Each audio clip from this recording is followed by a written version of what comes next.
Hello children, today we are going to discuss chapter 8, that is motion. What is this motion? Motion is defined as the change of position of an object with time and with respect of its surroundings. So, if we are continuously changing our position, that time we will speak that we are in a motion. But an object is at rest when the position of the object does not change with time and with respect to its surroundings. For example, a moving train is in motion because its position changes with time and the according to the person sitting in the train, and for someone standing on the platform, the person sitting in the train is in motion, but for the co-passengers the person is at rest as the position of person does not change with time. Hence, what is necessary to explain the motion? We need to consider the surroundings or the point of observation while describing the state of motion of an object.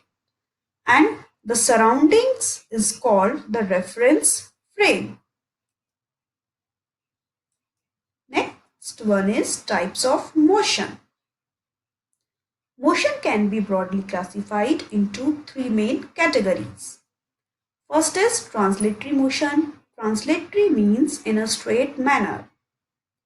Translatory motion is a motion of a particle or of an object in a straight line. For example, a bus traveling on a straight road and an apple falling from a tree are the examples of this kind of motion. Next is rotational motion. Rotational motion refers to the motion of the body around its fixed axis. If any object is moving around its fixed position or around its fixed axis, that time this motion is known as rotational motion. A spinning top and the beads moving on a circular track and Earth's rotation, these all are the examples of rotational motion. Next is periodic motion. Periodic motion refers to the motion that is repeated in a regular interval of time. Suppose today in this time you are in a science class and tomorrow at same time you will be in the science class. So this is the example of periodic. For example, an oscillating spring and the motion of the planet around the sun, these all are the examples of periodic motion. What is linear motion? Linear means in a straight line. The word linear means straight and the word motion means to change its position with respect to the frame of reference. So, a body is moving in straight line with respect to a frame of reference is said to be in a linear motion. For example, this is the motion of an ant on the straight wire. But what are the necessary points to remember in the case of linear motion? In linear motion, the object must move in a straight line and the motion of object along the straight line may not be uniform. What are uniform motion? If a body covers equal distance along a straight line in regular intervals of time, that time this motion is said to be a uniform motion. What are the examples of uniform motion? A ball pushed in free space will continue to move uniformly, covering equal distance in equal interval of time along a straight path. In the case of uniform motion, one point is necessary to remember that the distance interval will be equal as well as the time interval is also equal. So, in the uniform motion, if we will draw the graph between the distance and between the time, then we will get a straight line. And if we are getting straight line, that time we can speak that this is a uniform motion.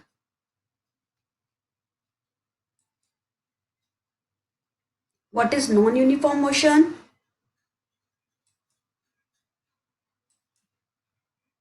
If body covers unequal distance in regular interval of time, then the motion is said to be non-uniform. The example of non-uniform motion, the ball takes a curved path when thrown, and its direction of motion changes with time. Also, it covers unequal distance in regular interval of time. So, this is the example of non-uniform motion. See, in the case of non-uniform motion, we have a two quantities. One is distance, another is time. Any one is in a unequal manner, that time one is in unequal manner and another is equal manner, that time we can speak that it is a non-uniform motion. And in this case, if we will draw the graph between the distance and time, then we will get a curved line.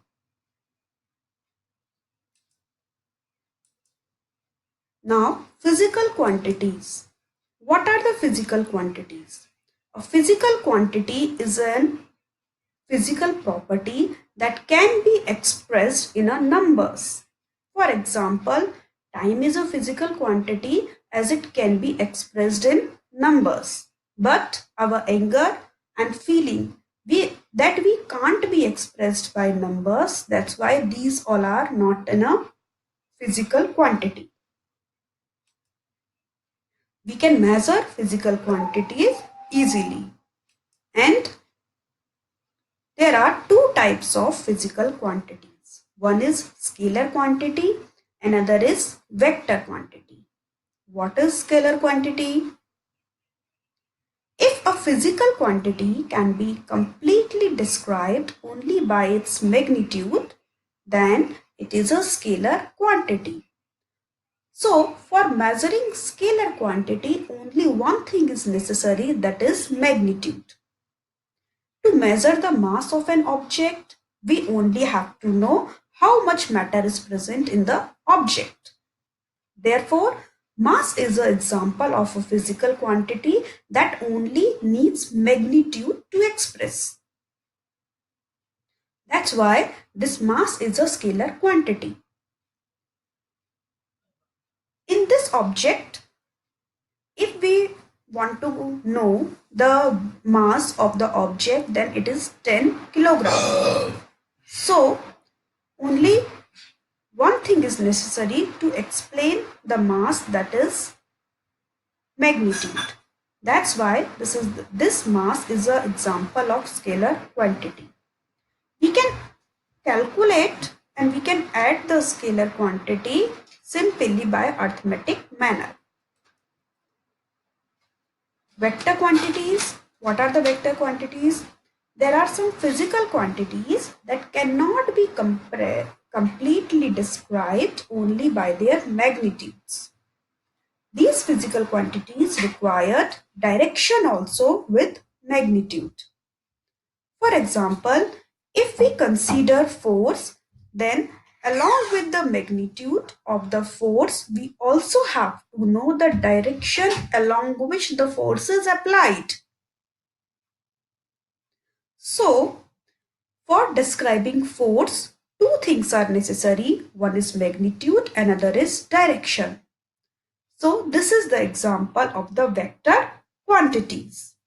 We can't add vector quantities and we can't subtract vector quantities by arithmetic means, because direction is there in the case of vector quantities.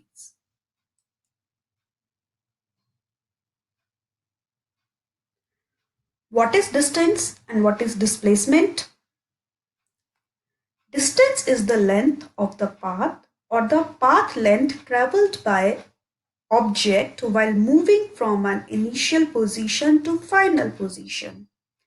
Means how much you are moving from your initial position to your final position, that is known as distance. This distance is a scalar quantity because only one thing is necessary to explain the distance, that is magnitude. And the SI unit of distance is meter. Therefore, this is the example of the scalar quantity. Next is displacement. What is displacement? Displacement is the shortest distance between the initial and the final position of the body. This displacement is a vector quantity. Why? Because with magnitude, direction is also required in the case of displacement. And the SI unit of this displacement is meter.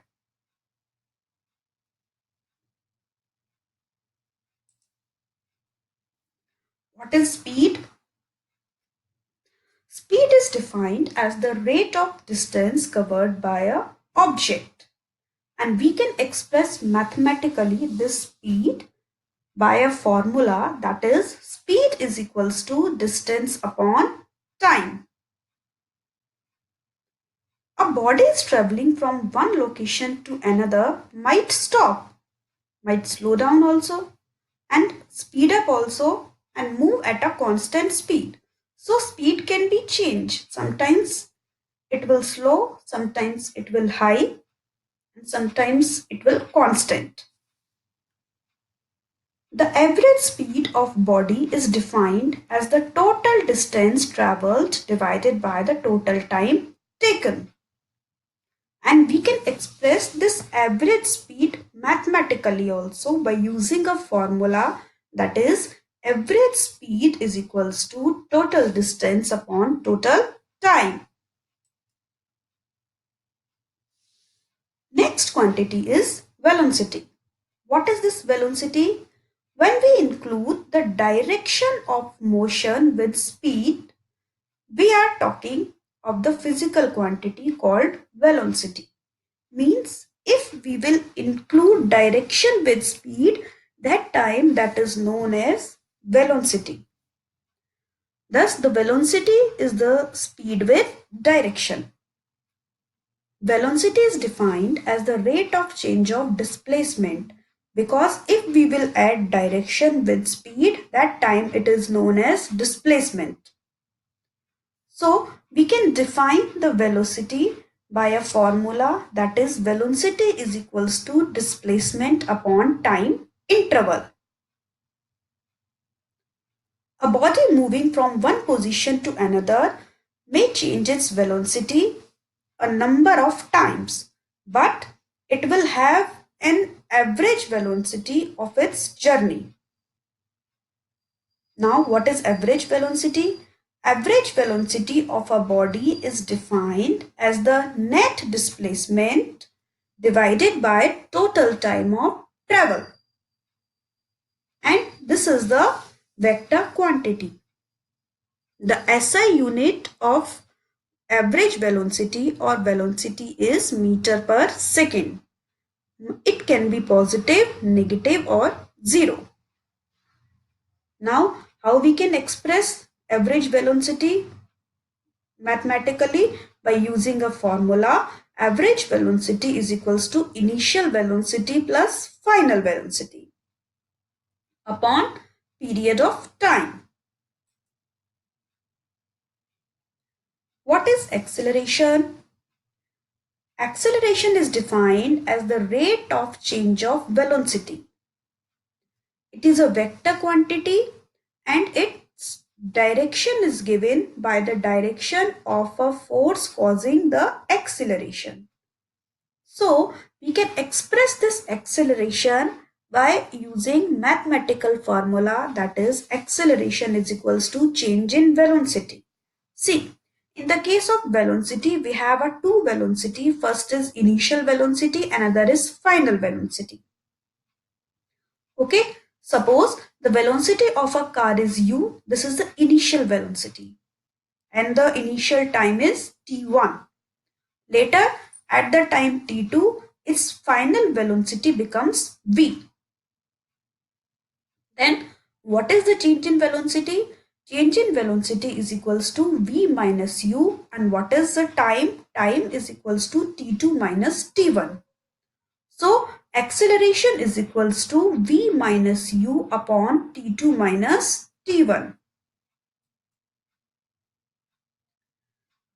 Acceleration can be uniform and non-uniform also. So what is uniform acceleration? The rate of change of velocity remains constant, then the acceleration is uniform. Means if the change in velocity is remain constant, that time that acceleration is known as uniform acceleration.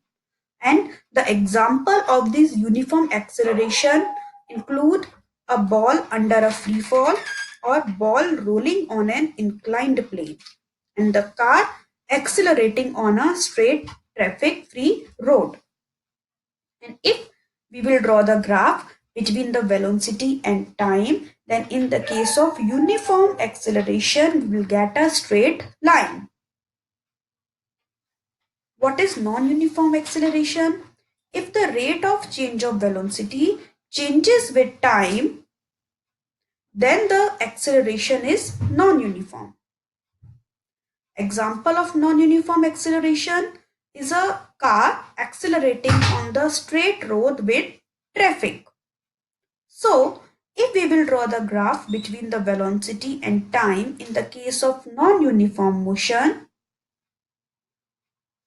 and in the case of non-uniform acceleration, then we will get a curved line. And if we will get the curved line, then we can speak it is a non-uniform acceleration.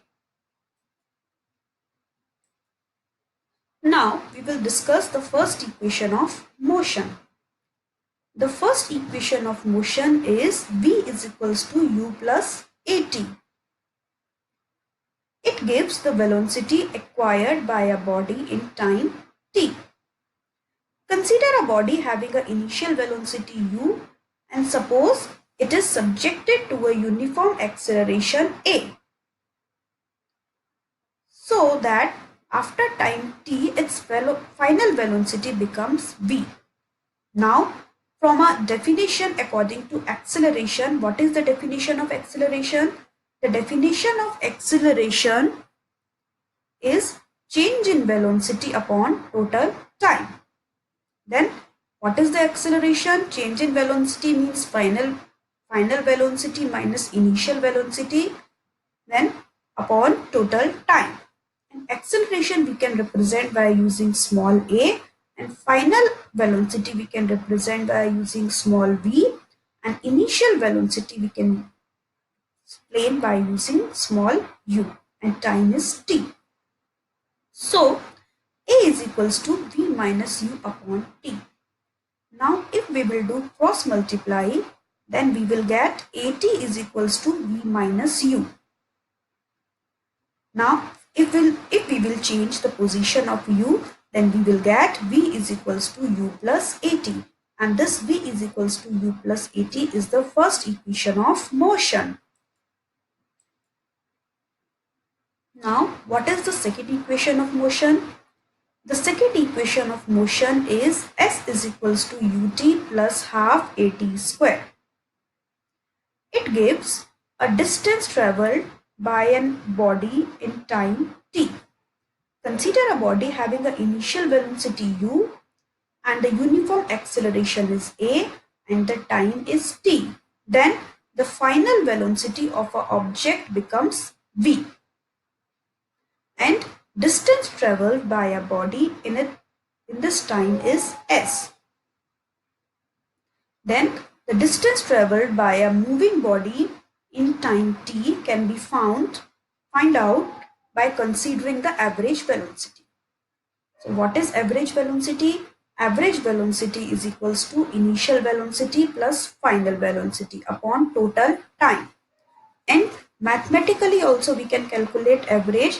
So mathematically, if we want to calculate average, then average is equals to initial velocity plus final velocity upon t. Now average velocity is equals to u plus v upon t. See, now distance traveled is equals to average velocity into time.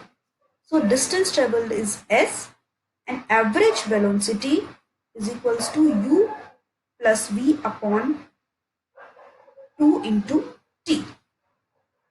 From the first equation of motion, we know v is equals to u plus at. So now we can put the value of v in this equation.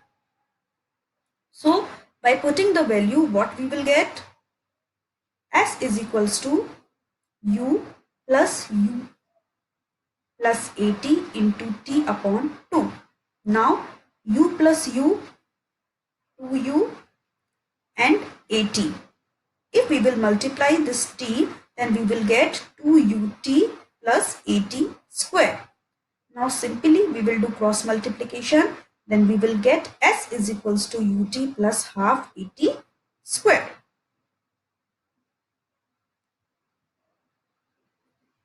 Now third equation of motion. What is the third equation of motion? The third equation of motion is v square is equals to u square plus 2as. It gives the velocity acquired by a body in a traveling a distance s. Consider a body having an initial velocity v and uniform acceleration a and time t. Then what will be the final velocity? Final velocity becomes v.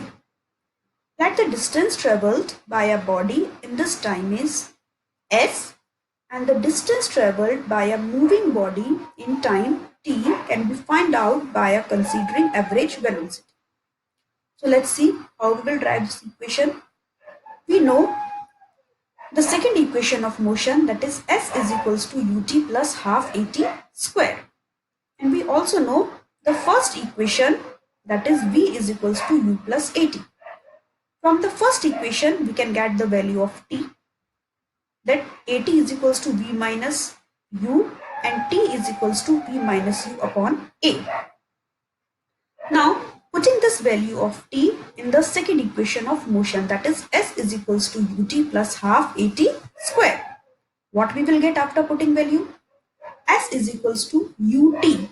Now, in this place, we will put the value of t.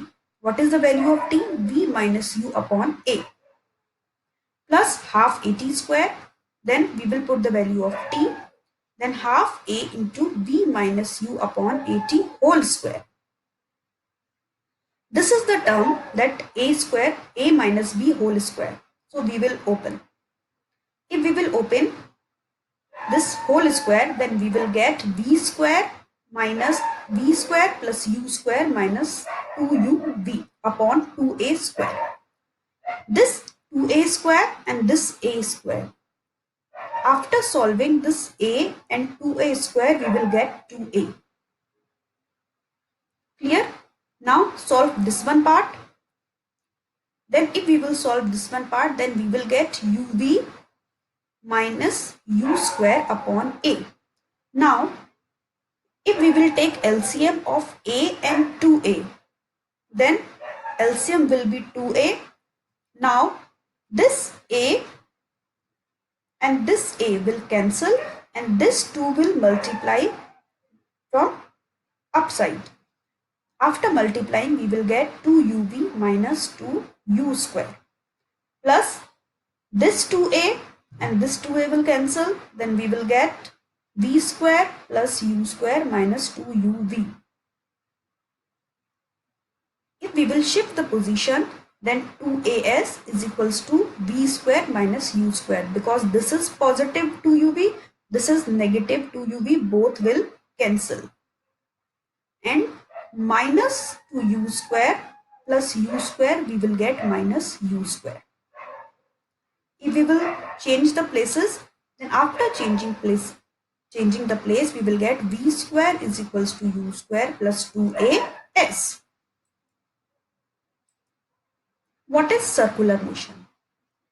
A body is said to be in a circular motion when it rotates about a fixed point.